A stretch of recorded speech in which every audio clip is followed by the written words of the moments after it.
अगला जो जैव प्रक्रम है वह है श्वसन। पोषण प्रक्रम के दौरान ग्रहण की गई खाद्य सामग्री का उपयोग कोशिकाओं में होता है, जिससे विभिन्न जैव प्रक्रमों के लिए ऊर्जा प्राप्त होती है। ऊर्जा उत्पादन के लिए कोशिकाओं में भोजन के विखंडन को कोशिकीय श्वसन कहते हैं।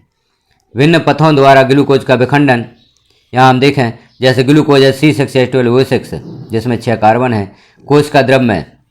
अब यहाँ 3 कार्बन पायरूवेट प्लस ऊर्जा, ऑक्सीजन की अनुपस्थिति में, ऑक्सीजन का अभाव, ऑक्सीजन की उपस्थिति में किस प्रकार से इसका विखंडन होता है ग्लूकोज का। तो जब ऑक्सीजन की अनुपस्थिति में होता है तो इथेनॉल, कार्बन डाइऑक्साइड ऊर्जा बनती है जैसे ईस्ट या किण्वन, और ऑक्सीजन का अभाव में लैक्टिक अम्ल और ऊर्जा बनती है हमारी पेशी कोशिका में, और ऑक्सीजन की उपस्थिति में कार्बन डाइऑक्साइड प्लस जल प्लस ऊर्जा यह माइटोकॉन्ड्रिया में क्रिया होती है। अब श्वसन के बारे में आगे देखें हम। श्वसन 2 प्रकार का होता है, वायवीय श्वसन, अवायवीय श्वसन।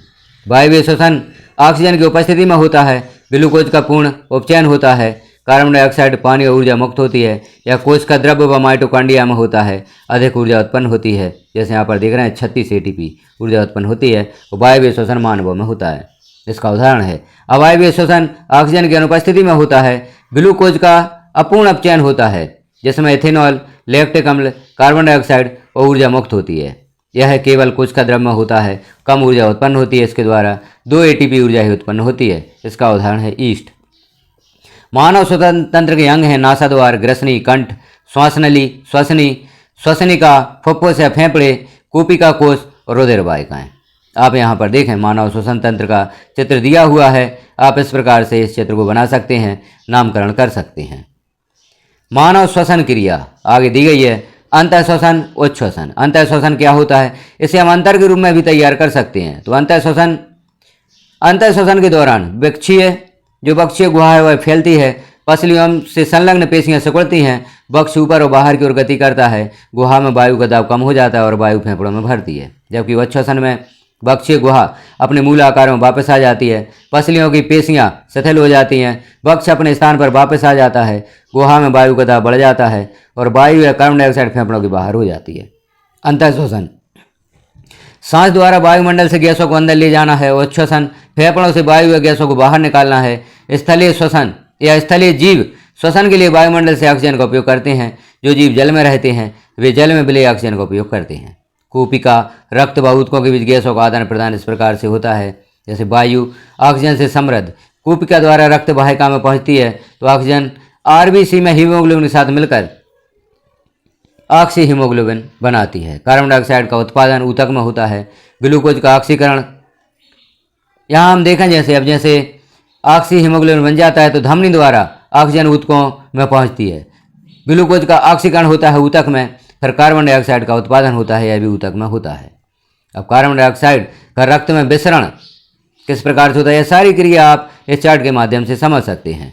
अब संवहन मनुष्य में भोजन, ऑक्सीजन व अन्य आवश्यक पदार्थों की निरंतर आपूर्ति करने वाला तंत्र संवहन तंत्र कहलाता है।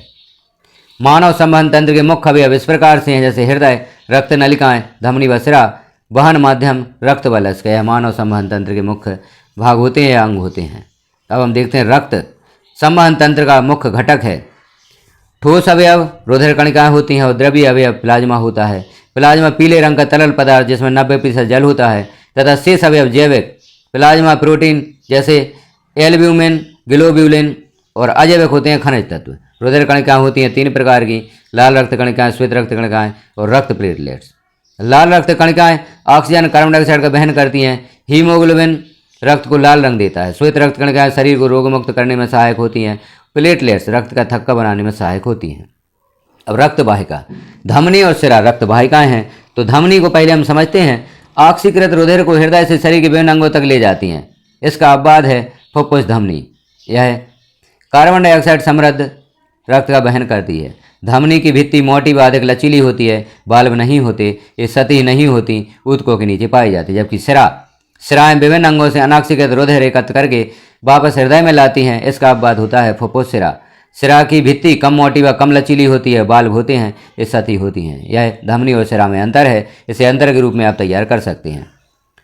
अब यहाँ आप देखें फुफ्फुस या फेफड़े, यहाँ पर जो संवहन तंत्र है उसके संबंध में यह चार्ट दिया गया है, इसे आप देख लें। शरीर के अंग हैं प्रमुख धमनी, महाधमनी, बी ऑक्सीजनीकृत रुधिर प्रमुख सिरा महासिरा बी ऑक्सीजनीकृत रुधिर। मानव शरीर में रुधिर परिसंचरण दर्शाने के लिए यह रेखा चित्र है। बीच में हृदय है, दायां आलिंद दायां निलय, बायां आलिंद बायां निलय। फुफ्फुसीय सिरा बी ऑक्सीजनीकृत रुधिर का संवहन करती है और फुफ्फुसीय धमनी बी ऑक्सीजनीकृत रुधिर का संवहन करती है। इस प्रकार से फेफड़ों में शुद्ध रक्त अशुद्ध रक्त को शुद्ध किया जाता है और पुनः हृदय में भेजा जाता है। मानव हृदय एक पंप की तरह होता है जो सारे शरीर में रुधिर का परिसंचरण करता है। आलिंद की अपेक्षा निलय की पेशी भित्ति मोटी होती है क्योंकि निलय को पूरे शरीर में अधिक रक्तचाप से रुधिर भेजना होता है, इसलिए आलिंद की अपेक्षा निलय की पेशी भित्ति मोटी होती है। यहाँ आप देखें हृदय का सरल चित्र दिया गया है। महाधमनी है। मानव हृदय के अनुपस्थित काट आप यहाँ पर देख रहे हैं, 4 भागों में बटा होता है। 2 आलिंद 2 निलय, बायां निलय दायां निलय, दायां आलिंद बायां आलिंद। शरीर के निचले भाग से महासिरा यहाँ पर निकलती है, शरीर के ऊपरी भाग से महासिरा निकलती है। फुफ्फुस धमनियाँ और फुफ्फुस सिराएं इस प्रकार से होती हैं। हृदय में उपस्थित वाल्व रुधिर प्रवाह को उल्टी दिशा में रोकना सुनिश्चित करते हैं। अब लसिका एक तरल ऊतक है जो रुधिर प्लाज्मा की तरह ही है, लेकिन इसमें अल्प मात्रा में प्रोटीन होते हैं। लसिका वहन में सहायता करता है। पादपों में परिवहन जाइलम और फ्लोएम के द्वारा होता है। जाइलम क्या होते हैं? पादप तंत्र का एक अवयव है जो मृदा से प्राप्त जल और खनिज लवणों का वहन करता है, जबकि फ्लोएम पत्तियों द्वारा प्रकाश संश्लेषित उत्पादों को पौधे के अन्य भागों तक वहन करता है। अर्थात जाइलम जल और खनिज लवणों का वहन करता है और फ्लोएम पत्तियों द्वारा बनाए गए भोजन का संवहन पौधे के विभिन्न भागों तक करता है। जड़ व मृदा के मध्य आयन सांद्रण में अंतर के चलते जल मृदा से जड़ों में प्रवेश करता है तथा इसी के साथ एक जल स्तंभ निर्माण हो जाता है जो कि जल को लगातार ऊपर की ओर धकेलता है। यही दाब जल को ऊंचे वृक्ष के विभिन्न भागों तक पहुंचाता है। यही जल पादप के वायवीय भागों द्वारा वाष्प के रूप में वातावरण में विलीन हो जाता है। यह प्रक्रम वाष्पोत्सर्जन कहलाता है। इस प्रक्रम द्वारा पौधों को निम्न रूप से सहायता मिलती है। जल के अवशोषण एवं जड़ से पत्तियों तक जल तथा विलेय खनिज लवणों के ऊपरीमुखी गति में सहायक होता है। पौधों में ताप नियमन में भी सहायक होता है। भोजन तथा दूसरे पदार्थों का स्थानांतरण पौधों में किस प्रकार से होता है? तो प्रकाश संश्लेषण के विलेय उत्पादों का वाहन स्थानांतरण कहलाता है, जो कि फ्लोएम ऊतक द्वारा होता है। स्थानांतरण पत्तियों से पौधों के शेष भागों में परिमुखी तथा अधोमुखी दोनों दिशा में होता है।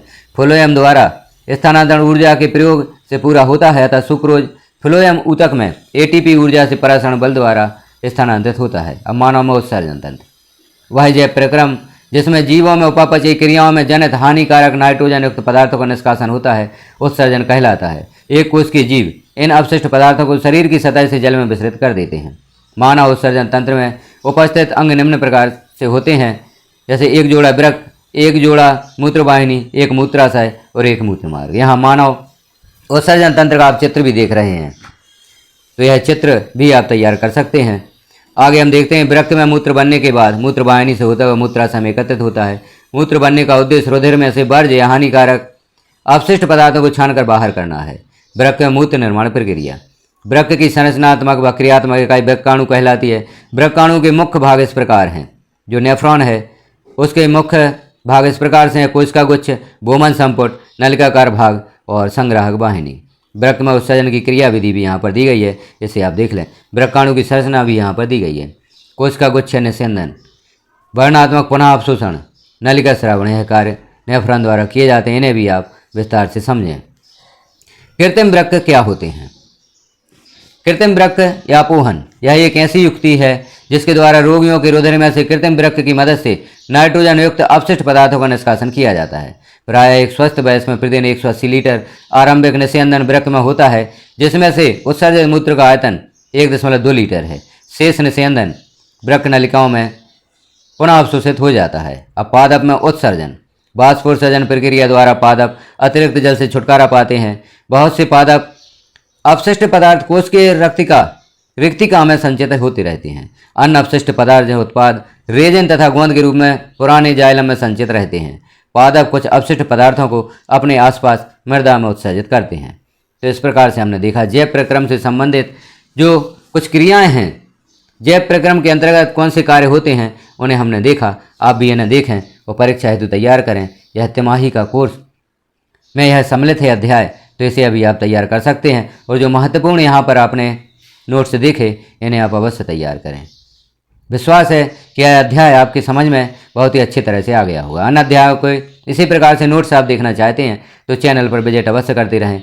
चैनल को अभी तक सब्सक्राइब नहीं किया है तो चैनल को सब्सक्राइब भी कर लें।